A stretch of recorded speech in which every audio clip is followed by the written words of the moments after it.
What's going on, guys? Coverkiller Nation here. Well, Nation, we did it. We made it to this 1,750 subscriber plateau, so like I promised, this is a video where I will be answering most, if not all, of the questions that you guys posted in that update video that I did about a month or so ago, whenever I was planning to make the push to this subscriber count. Let me tell you something. You guys are great. It did not take nearly as long as I thought it would for us to get here. Keep it up. Keep supporting the nation. And before I get started with all the questions, I'm going to actually answer one to kind of give you a little bit of a background, because Austin, 3 Creation, actually asked me to give a little bit of a history about how I discovered the community and how I became involved in the community. So I want to go ahead and do that first before I get to the rest of the questions. That way you guys get a little background. Now, for me, whenever I first started posting videos back in 2009 under the Coverkiller channel name, I thought that I was doing something that was original. I'll be honest with you. I thought that I was one of the first people that had dreamt up this strange idea of reviewing music, which, you know, on YouTube. Which, of course, wasn't the case, because there were already people doing it, such as Jumble Junkie Music and You're Wrong, I'm Right. But for me, I thought it was me. I thought that I had started something, but whenever I found out that I was not the original, it was definitely a good time. I was able to meet a lot of the other members of the community and really become close with what was a very, very small community back whenever this whole thing just began, around late 2008, 2009. So there really wasn't too many people involved as of yet. For me, I started to review as therapy because I enjoyed typing up reviews for websites such as Amazon. I've done a couple product reviews over there. I've done them for little local publications and things like that, but I wanted something that was going to get to everybody. Not to mention also show a little bit more in the form of actual emotion, because sometimes, you know, you really are turned off from reading an article about an album or something like that, unless it's something that you really want to hear. If it's something that you really don't know, sometimes the way that the person, you know, acts and can lose themselves is really what, you know, counts. You know, it kind of captures your attention and makes you think a little bit differently. So I thought that that was kind of a cool little thing. But it was therapy for me from, well, a lot of serious stuff that had happened in my life prior to it. So in a way, reviewing has been one way that my life has gotten a whole heck of a lot better, and you guys have definitely helped me with that. So I thank you for that. And basically the rest is history. As I continued to review, some of my reviews were crap. In fact, most of my early reviews were absolute shit. I've gotten better, I've gotten stronger, I've gotten faster, and I've met even more of you guys, and the community has become even more tight-knit. Of course, in 2010, I proclaimed it was the year of the album reviewer, and we definitely responded. You guys responded as well. So many people came out and started to make channels and to make videos, and all of the legends started to get even stronger as well. Of course, we have the Needle Drop, who just hit 25,000 subscribers just about a week ago. Crazy stuff. Anyways, that's a little bit of history about me, so let's go with questions. We have Munter E asking me if I can smell what The Rock is cooking. Well, this is the Sunday before the special Raw from Miami, Florida, where it's going to be The Rock's birthday, so yeah, I smell birthday cake. The Strong Boys 19 asks, which band is your favorite band of all time? Now, I have a couple of them. I confess, I'm not one of these one-band boys. Now, Opeth has, of course, been traditionally known as my favorite band of all time, but I also have deep love and affection for Porcupine Tree, Alice in Chains, Iron Maiden, Modeling of the Well, and a number of others where I would easily defend them to the bitter end. So, to say I have one favorite band, I'd have to go with Opeth, because it's been more than a decade, not to mention my affection toward their music and what their music has done for me over the years probably has had the greatest impact, but I can't just say that they are solo my favorite band. What is the first CD that I ever bought? Oasis's What's the Story Morning Glory rock music Forever 90. It was actually the first CD that I ever purchased. Now, I had gotten CDs prior to that as Christmas gifts whenever I got my very first CD player back in the middle 1990s. And the first CD that I ever opened and had for this device was Michael Jackson's Thriller. So, yeah. Excuse me.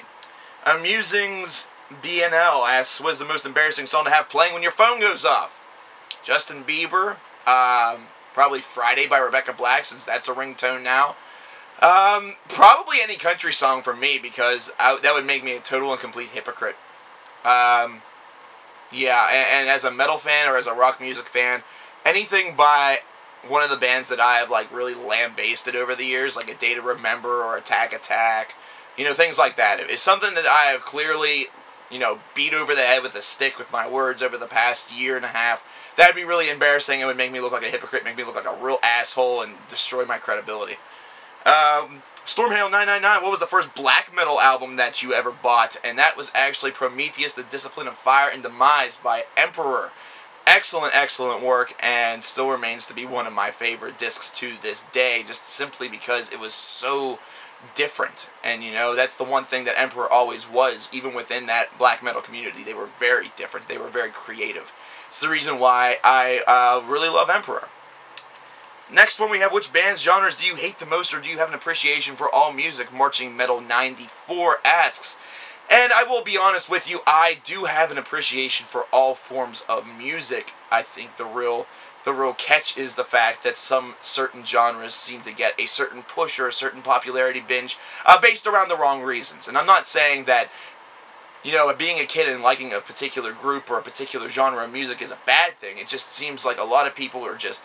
like, some of these genres are just shepherds that are heralding sheep that blindly come in and grow in numbers as they multiply, and that they really don't, I guess, understand the scope of what's going on, or they really don't understand the fact that there's other things out there. They are really just very monotone whenever they come to their musical selection. They say that they like everything, but then whenever you change it to something that would be constituted as not what they listen to, they really react very negatively towards it. So even with country music, I see the relevance. I see why it's out there. I make fun of it, but I respect it.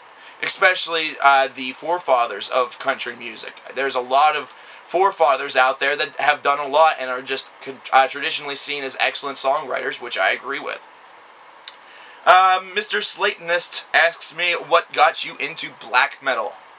Well, I'll be honest with you. It was no real singular motion or device that got me into the genre. It was just exploration. It was exploration for me from thrash metal, which is the first real genre of metal that I got myself into, to find out everything I possibly could about the genre, and black metal was, of course, one of those genres.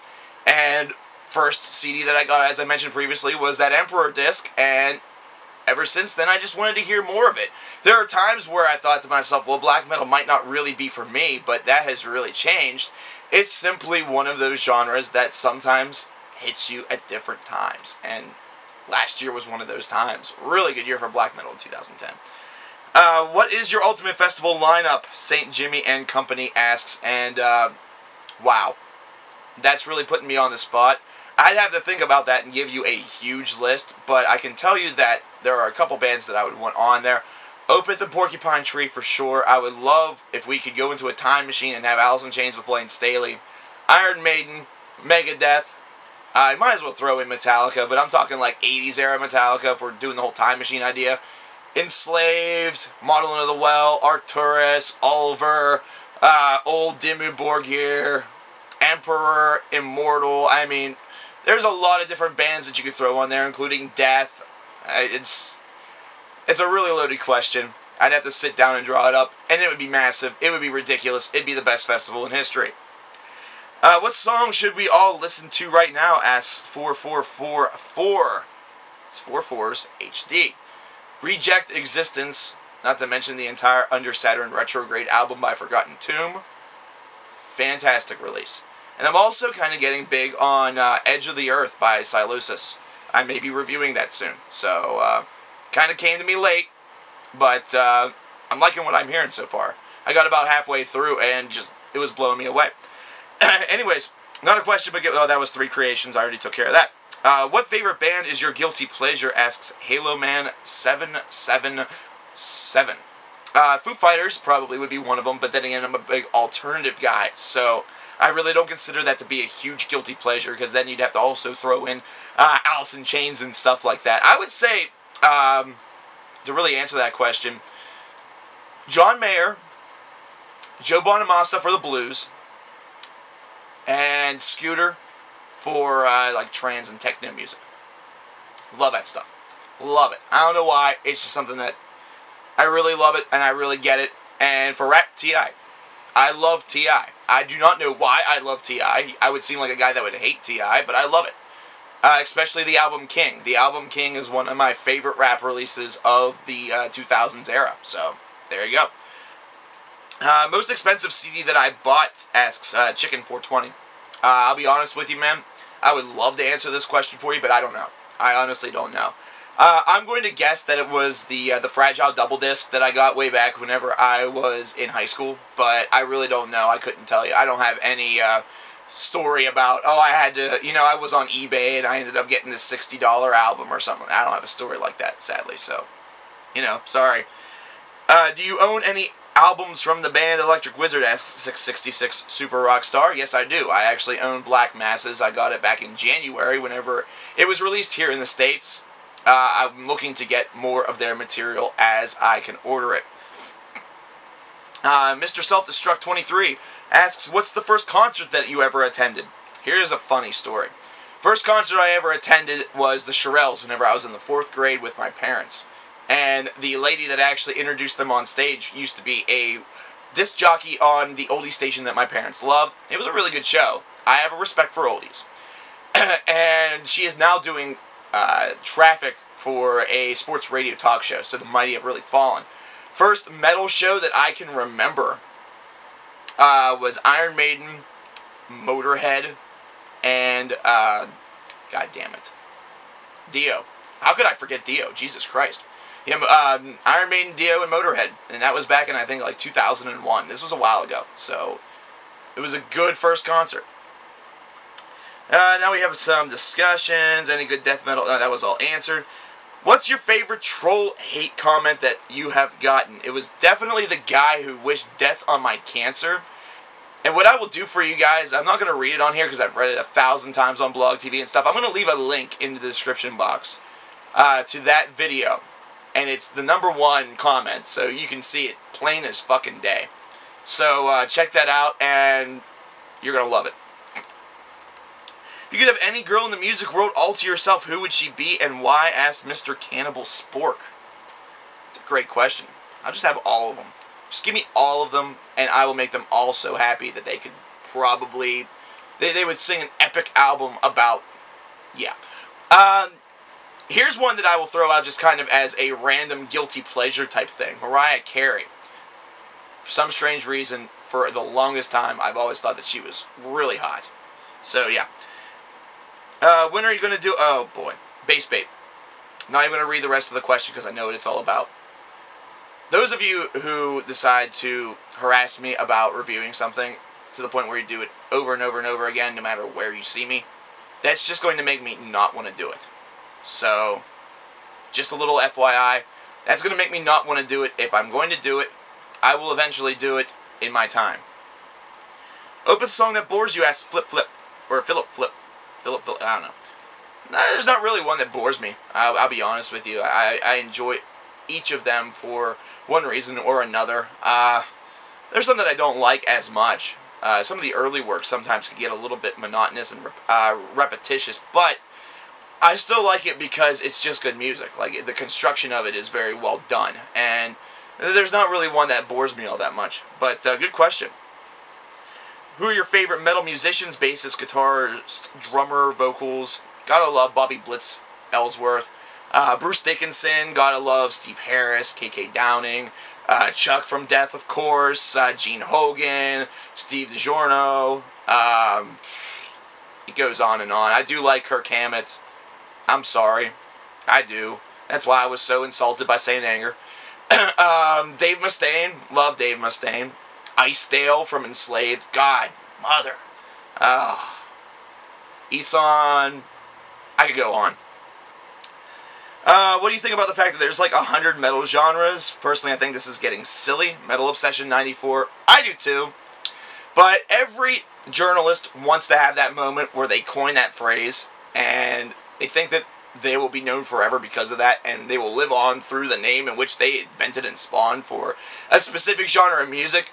And it's nice because it kind of, it kind of lets you know about a certain scene. It discriminates them, I guess you could say. But I think it's kind of silly myself. If a band is a band, then just call it thrash metal. You know, if they're doing thrash, then just call it thrash. You don't have to call it, you know, Wicked Tiger Woods thrash, or crunk thrash, or duck thrash, or whatever. And what's up with all these animals? Whalecore, horsecore, duckcore, porncore, horrorcore, blah, whatever. I don't need it all. Random 1110 asks favorite Deftones album and why. Oh, wow. It's going to be either Around the Fur or White Pony. Those were the two albums that really got me hardcore into the band. White Pony was just a breathtaking release. I liked Adrenaline, but it wasn't a perfect release. It wasn't one of those landmark, sticks with your head release of all time, you know what I mean? There's a couple songs that I really enjoyed, but we're not going to get into that. The people who I work with at FYE watch and support my channel, Evil Stack, no. Most of them know that I have a channel, but the problem is that most of them are older than I am, and they really don't do the YouTube thing, so they know that I do it, but they just don't watch because it's not their thing. I'm relatively new to your channel, so I'm sure you get this question a million times. What band or bands got you into metal, and what band or bands got you into the even heavier and darker genres? Well, Metallica was the band that got me into actually both. Through Metallica was the first heavy band, so to speak, that I sampled. So you could say that they were the first band that really got me into metal. Iron Maiden's another one that really had a strong effect on me as well. However, through Metallica's album Garage Incorporated, it gave me a lot of material to explore and a lot of material to check out. And King Diamond, they did a whole Merciful Fate medley on that particular release, which caused me to check out Merciful Fate, which caused me to check out King Diamond, which caused me to check out black metal, which caused me to check out death metal, which caused me to check out blah blah blah. You can see where the progression is going. It wasn't so much that Metallica is responsible for me being who I am today. That's all on me for actually going out there and giving the other stuff and giving the other material a try. But Metallica showed me the door and gave me the option to open it. However, I will say that